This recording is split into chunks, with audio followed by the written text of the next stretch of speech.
Hai semua, Assalamualaikum warahmatullahi wabarakatuh. Welcome back to my channel, it's Firda Mansur. Oke, jadi di episode Ngaji Bareng Wirda kali ini gue akan langsung membahas tentang sholawat. Dan banyak dari kalian juga yang request, ayo dong bikin video tentang sholawat, keutamaan sholawat, fadilahnya sholawat, kenapa sih kita harus bersholawat dan lain-lain. Ditambah kemarin gue habis upload foto tentang sholawatin aja, masih ingat kan kalian? Jadi gue bilang sama teman-teman di postingan yang ini,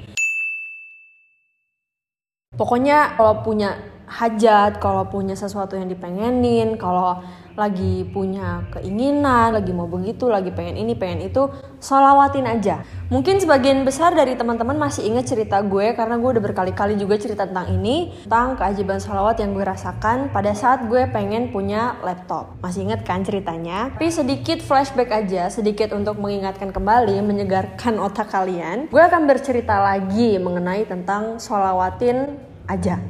Jadi pada saat itu tahun 2011-2012 lagi hits banget yang namanya MacBook Air, dan itu harganya mahal. Dan sampai saat ini MacBook memang mahal, jadi ya sudahlah, segala keterbatasan yang gue punya pada saat itu, gue belum menghasilkan apa-apa, belum berpenghasilan, masih jadi anak piyik gitu ya, jadi belum punya duit gitu kan. Dan memang bokap gue selalu mengajarkan bahwa kita tuh kalau apa-apa, mau punya apa-apa, mau minta apa-apa, langsung pergi ke Allah. Yang ditanamkan dan diajarkan sama bokap gue di keluarga kami adalah tidak ada yang langsung ngomong ke orang tua, mau apa, pengennya apa. Kita ngomong dulu ke Allah, itu yang diajarkan sama bokap gue. Anyway, gue sholawatin tuh MacBook. Waktu itu ada banyak yang gue pengenin. Jadi apa-apa yang gue pengenin, gue cari gambarnya di Google, gue capture, gue screenshot, habis itu gue jadi wallpaper. Jadi pada saat gue buka HP ngelihat, wah ada yang gue pengen ini, gue sholawatin. Gue pengen jalan-jalan ke luar negeri, gue juga udah sering banget cerita ini di buku gue juga terutama. Gue tempel peta dunia di kamar gue, lalu gue garisin mana aja negara yang pengen gue tuju, mana aja kota yang pengen gue tuju, dan gue sholawatin. Setiap gue masuk kamar, gue lihat, gue sholawatin. Masuk lagi, lihat, sholawatin. Itu yang gue lakukan selama berbulan-bulan, bertahun-tahun. Sebagian besar dari sekian banyak negara yang sudah gue garis-garisin, gue udah kesana sekarang. Jadi wow, subhanallah, masya Allah, alhamdulillah. Sekarang kita langsung aja masuk ke pembahasan tentang intinya sholawat. Jadi teman-teman, kenapa gue sangat bawel banget menyerukan tentang sholawat. Jadi campaign gue pada saat ini adalah sholawat. Ya karena memang salah satu kunci kesuksesan yang paling nyata itu adalah Quran dan sholawat. Beneran dah. Pada saat itu gue lagi ngisi acara di Islam Itu Indah di Trans TV. Gue bilang kita bersholawat kepada Allah dan kepada Rasulnya.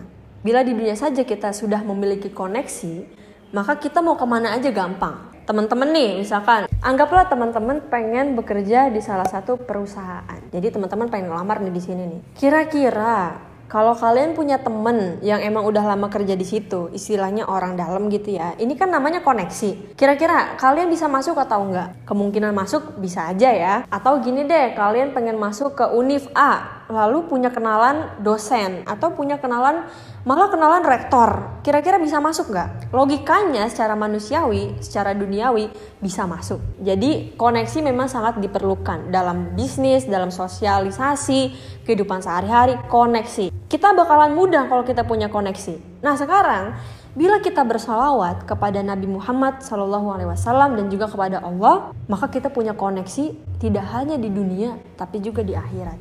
Kenapa? Karena kita kenal langsung sama Allah, kita kenal langsung sama Nabi Muhammad. Mungkin teman-teman pernah familiar tentang satu hadis, yaitu gini. Jika ada kita sholawat 1 kali kepada Nabi Muhammad, Allah Subhanahu Wa Taala akan sholawat kepada kita 10 kali. Itu kan hadis kita sudah tahu ya, sudah sering dengar. Pokoknya itu hadis populer banget.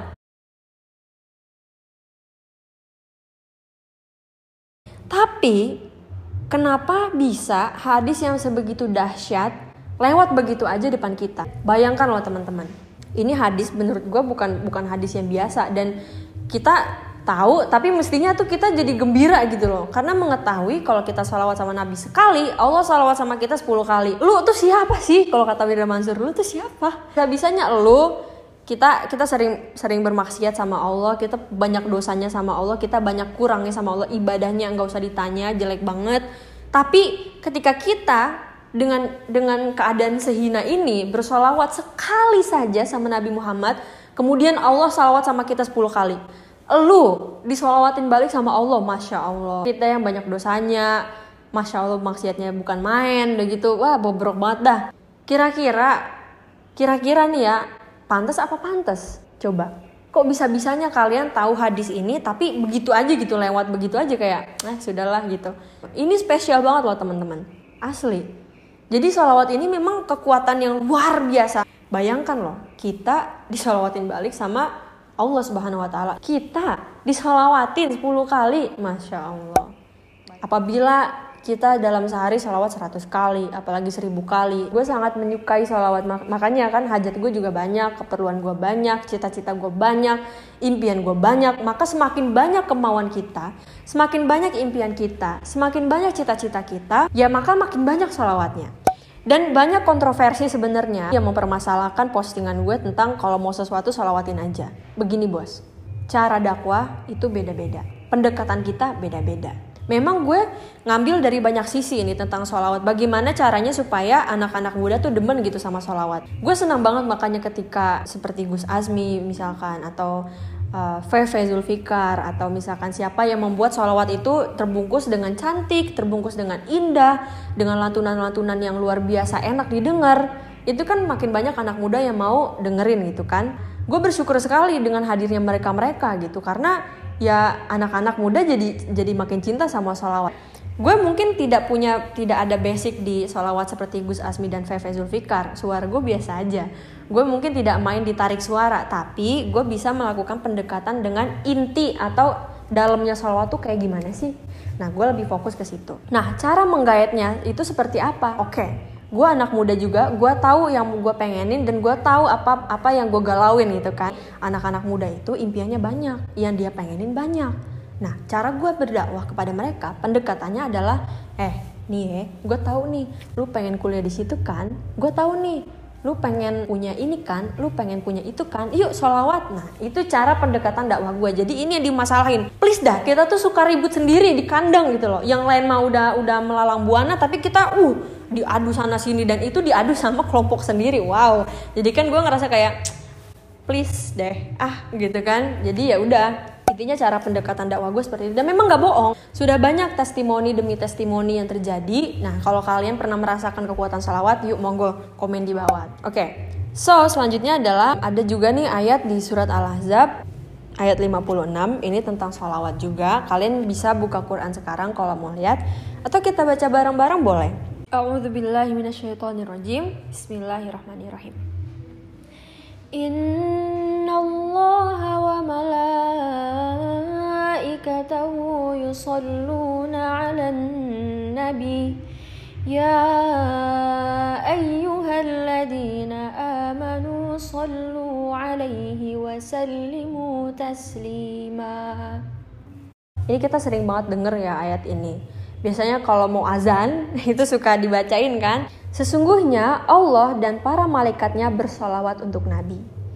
Wahai orang-orang yang beriman, bersalawatlah kamu untuk Nabi dan ucapkanlah salam dengan penuh penghormatan kepadanya. Bahkan Allah aja nyuruh kita bersalawat coy. Masa kita gak salawat? Jadi kan udah paham nih bahwa sholawat ini bukan hal yang biasa-biasa aja. Makanya kenapa kalau kita punya hajat kita sholawat kemudian terkabul, wajar. Karena apa? Dengan kita mencintai sholawat, otomatis Allah juga mencintai kita, insya Allah, amin. Dan kalau Allah udah cinta sama hambanya, apa aja dikasih coy. Apa aja dikasih. Lu mau apa? Lu mau jodoh, asal jangan minta gue aja ya. Lu mau apa gitu? Apa yang lu mau? Omongin, minta langsung sama Allah yang punya semuanya. Buat teman-teman yang mempermasalahkan, apaan nih sholawat kok? Barang sholawat kok pengen ini? Ngajak ribut aja lu jadi orang. Rasain dulu, sholawatin dulu gitu. Maksud gue tuh ini yang gue maksud dari kalau kita pengen sesuatu, kita sholawat, insya Allah terkabul. Apa? Karena bila kita sudah mencintai Allah, lalu dicintai kembali oleh Allah, apapun yang kita mau insya Allah, Allah akan penuhi. Dan yang terpenting adalah niat sholawat kita ya karena Allah dan untuk Allah gitu. Oke? Intinya ringannya pembahasannya sampai situ dulu. Gimana sih sholawatnya? Sholawatnya tuh banyak ya, terserah kalian mau kayak apa. Yang paling gue sering dawamin ya gini, Allahumma sholli ala sayyidina Muhammad wa ala ali sayyidina Muhammad. Itu sholawatnya. Simple kan? Zaman sekarang kan udah canggih ya. Kalian kalau misalnya bingung gimana cara ngitungnya? Cara ngitungnya gampang. Kan ada tasbih digital. Atau tasbih yang tradisional tuh yang butiran-butiran debu. Dan dulu kerjaan gue di pondok, di pesantren, karena waktu itu belum ada tasbih digital, nggak punya juga, dan gue juga nggak punya tasbih yang tradisional gitu. Gue pretelin, jadi kertas gue sobek-sobek, gue jadiin 100 gitu ya. Jadi kertas nih, kan kertas ya, kertas. Abis itu gue robek set, abis itu gue robek kecil-kecil, abis itu gue jadiin bola. Nih, gue jadiin bola, lalu gue bikin 100 bola. Jadi gue sambil pindah ini, Allahumma sholli ala sayyidina Muhammad, Allahumma sholli. Jadi gue sambil mindahin bola-bolanya itu loh, bola-bola kertas itu seru banget sih. Oke, sekian dulu dari gue teman-teman, terima kasih banyak. Assalamualaikum warahmatullahi wabarakatuh.